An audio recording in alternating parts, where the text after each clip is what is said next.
KaraokeBooks. Dubliners. James Joyce. Audiobook. Chapter 13. A Mother. Mr. Holohan, Assistant Secretary of the Abu Society, had been walking up and down Dublin for nearly a month, with his hands and pockets full of dirty pieces of paper, arranging about the series of concerts. He had a game leg, and for this his friends called him Hoppy Holohan. He walked up and down constantly, stood by the hour at street corners arguing the point and made notes, but in the end it was Mrs. Carney who arranged everything. Miss Devlin had become Mrs. Carney out of spite. She had been educated in a high-class convent, where she had learned French and music. As she was naturally pale and unbending in manner, she made few friends at school. When she came to the age of marriage, she was sent out to many houses where her playing and ivory manners were much admired. She sat amid the chilly circle of her accomplishments, waiting for some suitor to brave it and offer her a brilliant life. But the young men whom she met were ordinary, and she gave them no encouragement, trying to console her romantic desires by eating a great deal of Turkish delight in secret. However, when she drew near the limit and her friends began to loosen their tongues about her, she silenced them by marrying Mr. Carney, who was a bootmaker on Ormond Quay. He was much older than she. His conversation, which was serious, took place at intervals in his great brown beard. After the first year of married life, Mrs. Carney perceived that such a man would wear better than a romantic person, but she never put her own romantic ideas away. He was sober, thrifty and pious. He went to the altar every first Friday, sometimes with her, oftener by himself. But she never weakened in her religion and was a good wife to him. At some party in a strange house, when she lifted her eyebrow ever so slightly, he stood up to take his leave, and, when his cough troubled him, she put the eider-down quilt over his feet and made a strong rum punch. For his part, he was a model father. By paying a small sum every week into a society, he ensured for both his daughters a dowry of £100 each when they came to the age of 24. He sent the elder daughter, Kathleen, to a good convent, where she learned French and music, and afterward paid her fees at the academy. Every year in the month of July, Mrs. Carney found occasion to say to some friend, "My good man is packing us off to Skerries for a few weeks." If it was not Skerries, it was Howth or Greystones. When the Irish revival began to be appreciable, Mrs. Carney determined to take advantage of her daughter's name and brought an Irish teacher to the house. Kathleen and her sister sent Irish picture postcards to their friends, and these friends sent back other Irish picture postcards. On special Sundays, when Mr. Carney went with his family to the Cathedral, a little crowd of people would assemble after Mass at the corner of Cathedral Street. They were all friends of the Carneys, musical friends or nationalist friends, and, when they had played every little counter of gossip, they shook hands with one another all together, laughing at the crossing of so many hands, and said good-bye to one another in Irish. Soon the name of Miss Kathleen Carney began to be heard often on people's lips. People said that she was very clever at music and a very nice girl, and, moreover, that she was a believer in the language movement. Mrs. Carney was well content at this. Therefore she was not surprised when one day Mr. Holohan came to her and proposed that her daughter should be the accompanist at a series of 4 grand concerts which his society was going to give in the ancient concert rooms. She brought him into the drawing room, made him sit down, and brought out the decanter and the silver biscuit barrel. She entered heart and soul into the details of the enterprise, advised and dissuaded, and finally a contract was drawn up by which Kathleen was to receive 8 guineas for her services as accompanist at the 4 grand concerts. As Mr. Holohan was a novice in such delicate matters as the wording of bills and the disposing of items for a program, Mrs. Carney helped him. She had tact. She knew what artistes should go into capitals and what artistes should go into small type. She knew that the first tenor would not like to come on after Mr. Meade's comic turn. To keep the audience continually diverted, she slipped the doubtful items in between the old favorites. Mr. Holohan called to see her every day to have her advice on some point. She was invariably friendly and advising, homely, in fact. She pushed the decanter towards him, saying, "Now, help yourself, Mr. Holohan." And while he was helping himself she said, "Don't be afraid. Don't be afraid of it." Everything went on smoothly. Mrs. Carney bought some lovely blush pink charmeuse in Brown Thomas's to let into the front of Kathleen's dress. It cost a pretty penny, but there are occasions when a little expense is justifiable. She took a dozen of 2-shilling tickets for the final concert and sent them to those friends who could not be trusted to come otherwise. She forgot nothing and, thanks to her, everything that was to be done was done. The concerts were to be on Wednesday, Thursday, Friday and Saturday. When Mrs. Carney arrived with her daughter at the ancient concert rooms on Wednesday night, she did not like the look of things. A few young men, wearing bright blue badges in their coats, stood idle in the vestibule. None of them wore evening dress. She passed by with her daughter, and a quick glance through the open door of the hall showed her the cause of the steward's idleness. At first she wondered had she mistaken the hour. No, it was 20 minutes to 8. In the dressing room behind the stage she was introduced to the secretary of the society, Mr. Fitzpatrick. She smiled and shook his hand. He was a little man, with a white vacant face. She noticed that he wore his soft brown hat carelessly on the side of his head and that his accent was flat. He held a program in his hand and, while he was talking to her, he chewed one end of it into a moist pulp. He seemed to bear disappointments lightly. Mr. Holohan came into the dressing room every few minutes with reports from the box office. The artistes talked among themselves nervously, glanced from time to time at the mirror and rolled and unrolled their music. When it was nearly 8:30, the few people in the hall began to express their desire to be entertained.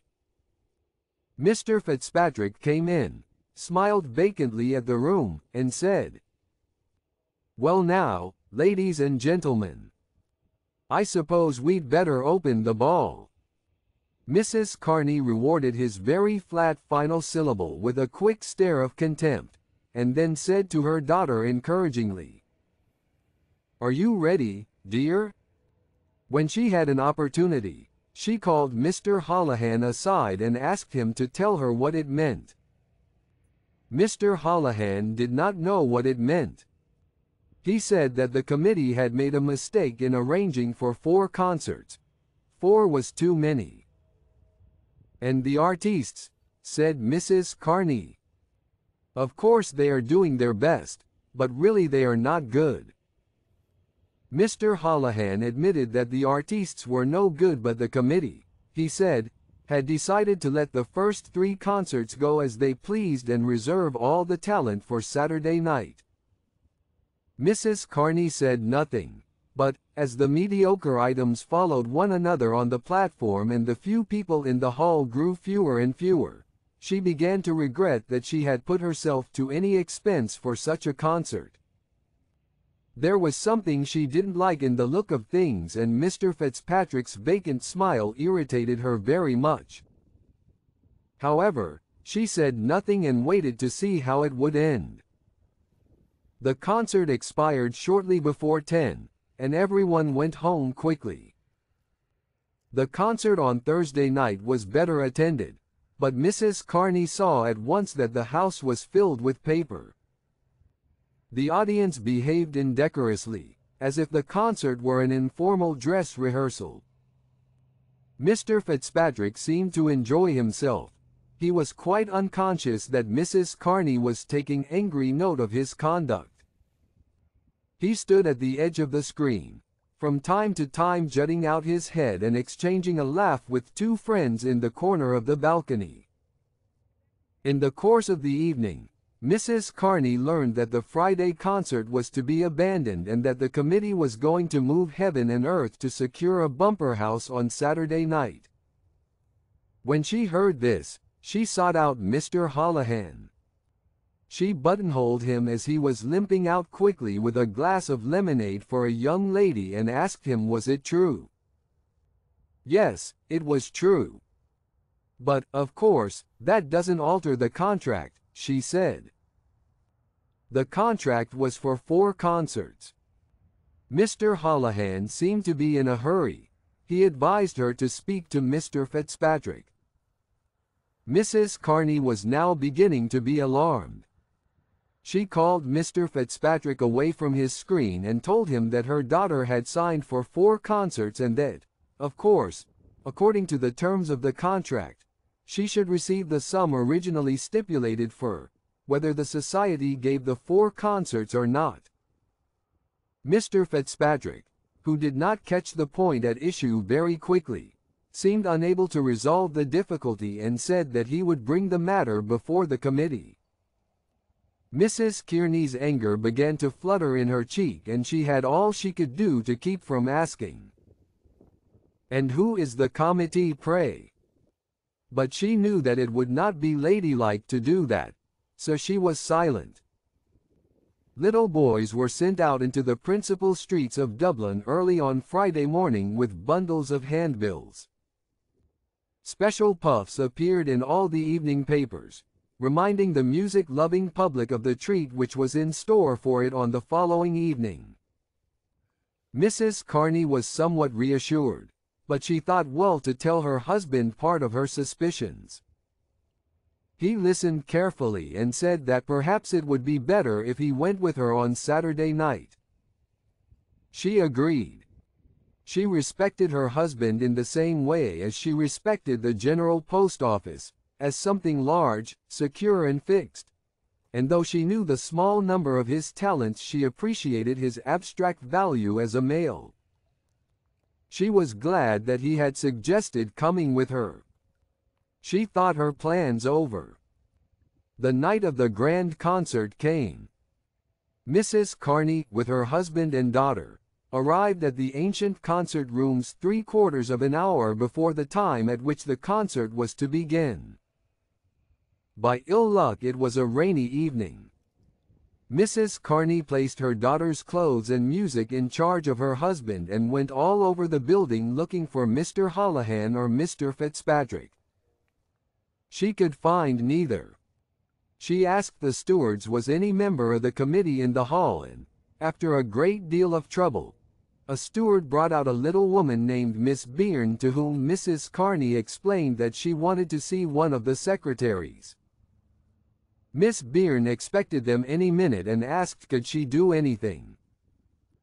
Mrs. Carney looked searchingly at the oldish face which was screwed into an expression of trustfulness and enthusiasm and answered, "No, thank you." The little woman hoped they would have a good house. She looked out at the rain until the melancholy of the wet street effaced all the trustfulness and enthusiasm from her twisted features. Then she gave a little sigh and said, "Ah, well. We did our best, the dear knows." Mrs. Carney had to go back to the dressing room. The artistes were arriving. The bass and the second tenor had already come. The bass, Mr. Duggan, was a slender young man with a scattered black mustache.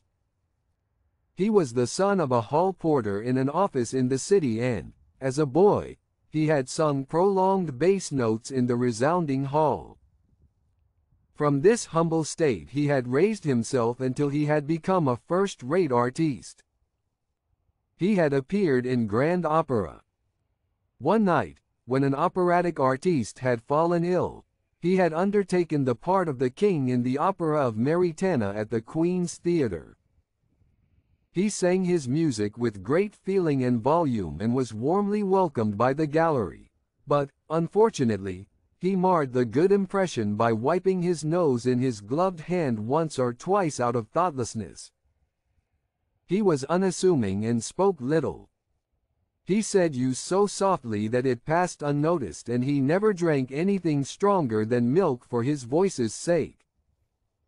Mr. Bell, the second tenor, was a fair-haired little man who competed every year for prizes at the FEI soil. On his fourth trial he had been awarded a bronze medal. He was extremely nervous and extremely jealous of other tenors, and he covered his nervous jealousy with an ebullient friendliness.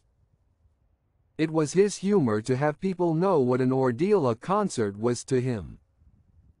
Therefore, when he saw Mr. Duggan, he went over to him and asked, "Are you in it too?" "Yes," said Mr. Duggan. Mr. Bell laughed at his fellow sufferer, held out his hand and said, "Shake." Mrs. Carney passed by these two young men and went to the edge of the screen to view the house. The seats were being filled up rapidly and a pleasant noise circulated in the auditorium. She came back and spoke to her husband privately. Their conversation was evidently about Kathleen, for they both glanced at her often as she stood chatting to one of her nationalist friends, Miss Healy, the contralto. An unknown solitary woman with a pale face walked through the room. The women followed with keen eyes the faded blue dress which was stretched upon a meager body. Someone said that she was Madame Glynn, the soprano. "I wonder where did they dig her up," said Kathleen to Miss Healy. "I'm sure I never heard of her." Miss Healy had to smile. Mr. Holohan limped into the dressing room at that moment, and the two young ladies asked him who was the unknown woman. Mr. Holohan said that she was Madame Glynn from London. Madame Glynn took her stand in a corner of the room, holding a roll of music stiffly before her and from time to time changing the direction of her startled gaze. The shadow took her faded dress into shelter but fell revengefully into the little cup behind her collar bone. The noise of the hall became more audible. The first tenor and the baritone arrived together. They were both well dressed, stout and complacent, and they brought a breath of opulence among the company. Mrs. Carney brought her daughter over to them, and talked to them amiably. She wanted to be on good terms with them, but, while she strove to be polite, her eyes followed Mr. Holohan in his limping and devious courses. As soon as she could, she excused herself and went out after him. "Mr. Holohan, I want to speak to you for a moment," she said. They went down to a discreet part of the corridor. Mrs. Carney asked him when was her daughter going to be paid. Mr. Holohan said that Mr. Fitzpatrick had charge of that. Mrs. Carney said that she didn't know anything about Mr. Fitzpatrick. Her daughter had signed a contract for 8 guineas and she would have to be paid. Mr. Holohan said that it wasn't his business. "Why isn't it your business?" asked Mrs. Carney. "Didn't you yourself bring her the contract? Anyway, if it's not your business, it's my business, and I mean to see to it." "You'd better speak to Mr. Fitzpatrick," said Mr. Holohan distantly. "I don't know anything about Mr. Fitzpatrick," repeated Mrs. Carney. "I have my contract, and I intend to see that it is carried out." When she came back to the dressing room, her cheeks were slightly suffused. The room was lively. Two men in outdoor dress had taken possession of the fireplace and were chatting familiarly with Miss Healy and the baritone. They were the Freeman man and Mr. O'Madden Burke. The Freeman man had come in to say that he could not wait for the concert as he had to report the lecture which an American priest was giving in the mansion house. He said they were to leave the report for him at the Freeman office and he would see that it went in. He was a gray-haired man, with a plausible voice and careful manners. He held an extinguished cigar in his hand and the aroma of cigar smoke floated near him. He had not intended to stay a moment because concerts and artistes bored him considerably, but he remained leaning against the mantelpiece. Miss Healy stood in front of him, talking and laughing. He was old enough to suspect one reason for her politeness but young enough in spirit to turn the moment to account. The warmth, fragrance and color of her body appealed to his senses. He was pleasantly conscious that the bosom which he saw rise and fall slowly beneath him rose and fell at that moment for him, that the laughter and fragrance and woeful glances were his tribute. When he could stay no longer he took leave of her regretfully. "O'Madden Burke will write the notice," he explained to Mr. Holohan, "and I'll see it in." "Thank you very much, Mr. Hendrick," said Mr. Holohan. "You'll see it in, I know. Now, won't you have a little something before you go?" "I don't mind," said Mr. Hendrick. The two men went along some tortuous passages and up a dark staircase and came to a secluded room where one of the stewards was uncorking bottles for a few gentlemen. One of these gentlemen was Mr. O'Madden Burke, who had found out the room by instinct. He was a suave, elderly man who balanced his imposing body, when at rest, upon a large silk umbrella. His magniloquent Western name was the moral umbrella upon which he balanced the fine problem of his finances. He was widely respected. While Mr. Holohan was entertaining the Freeman man, Mrs. Carney was speaking so animatedly to her husband that he had to ask her to lower her voice. The conversation of the others in the dressing-room had become strained. Mr. Bell, the first item, stood ready with his music but the accompanist made no sign. Evidently something was wrong.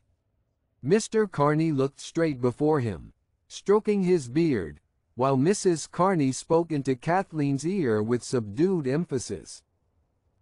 From the hall came sounds of encouragement, clapping and stamping of feet. The first tenor and the baritone and Miss Healy stood together, waiting tranquilly, but Mr. Bell's nerves were greatly agitated because he was afraid the audience would think that he had come late. Mr. Holohan and Mr. O'Madden Burke came into the room.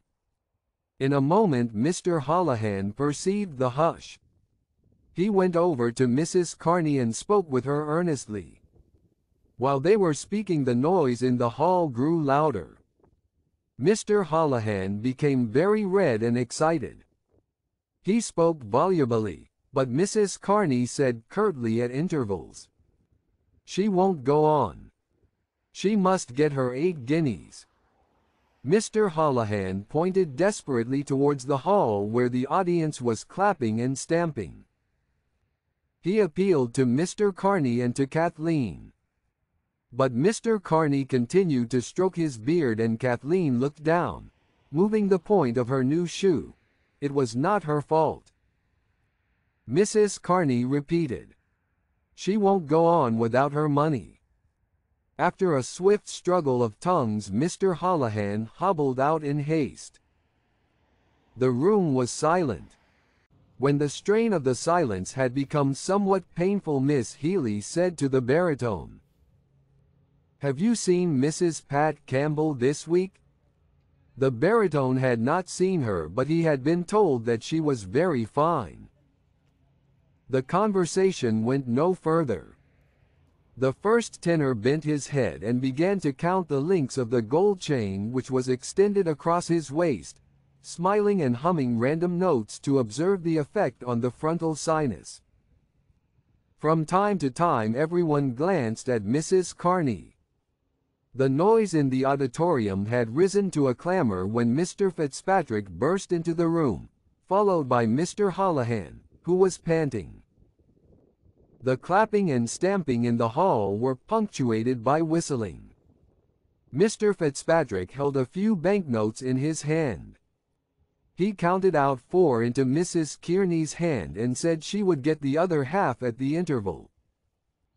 Mrs. Carney said, "This is 4 shillings short." But Kathleen gathered in her skirt and said, "Now, Mr. Bell," to the first item, who was shaking like an aspen. The singer and the accompanist went out together. The noise in hall died away. There was a pause of a few seconds, and then the piano was heard. The first part of the concert was very successful except for Madam Glynn's item. The poor lady sang Killarney in a bodiless gasping voice, with all the old-fashioned mannerisms of intonation and pronunciation which she believed lent elegance to her singing. She looked as if she had been resurrected from an old stage wardrobe, and the cheaper parts of the hall made fun of her high wailing notes. The first tenor and the contralto, however, brought down the house. Kathleen played a selection of Irish airs which was generously applauded. The first part closed with a stirring patriotic recitation delivered by a young lady who arranged amateur theatricals. It was deservedly applauded, and, when it was ended, the men went out for the interval content. All this time the dressing room was a hive of excitement. In one corner were Mr. Holohan, Mr. Fitzpatrick, Miss Byrne, 2 of the stewards, the baritone, the bass, and Mr. O'Madden Burke. Mr. O'Madden Burke said it was the most scandalous exhibition he had ever witnessed. Miss Kathleen Kearney's musical career was ended in Dublin after that, he said. The baritone was asked what did he think of Mrs. Kearney's conduct. He did not like to say anything. He had been paid his money and wished to be at peace with men. However, he said that Mrs. Carney might have taken the artistes into consideration. The stewards and the secretaries debated hotly as to what should be done when the interval came. "I agree with Miss Byrne," said Mr. O'Madden Burke. "Pay her nothing." In another corner of the room were Mrs. Carney and her husband, Mr. Bell, Miss Healy, and the young lady who had to recite the patriotic piece.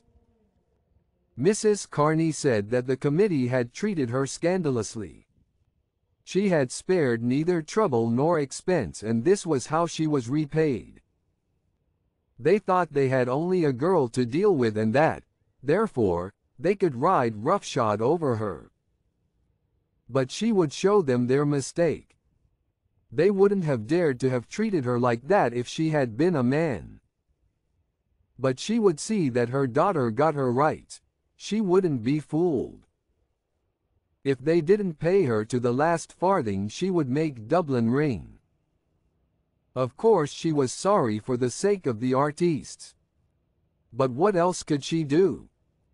She appealed to the second tenor, who said he thought she had not been well treated. Then she appealed to Miss Healy.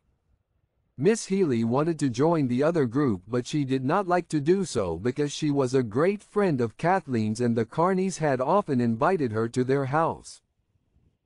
As soon as the first part was ended, Mr. Fitzpatrick and Mr. Holohan went over to Mrs. Carney and told her that the other 4 guineas would be paid after the committee meeting on the following Tuesday, and that, in case her daughter did not play for the second part, the committee would consider the contract broken and would pay nothing.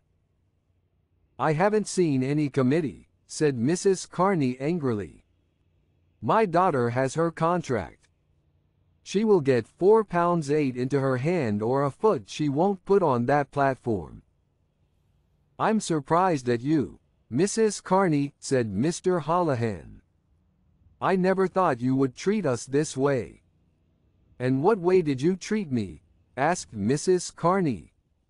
Her face was inundated with an angry color and she looked as if she would attack someone with her hands. I'm asking for my rights, she said. You might have some sense of decency, said Mr. Holohan. Might I, indeed? And when I ask when my daughter is going to be paid, I can't get a civil answer. She tossed her head and assumed a haughty voice. You must speak to the secretary. It's not my business. I'm a great fellow for the diddle I do.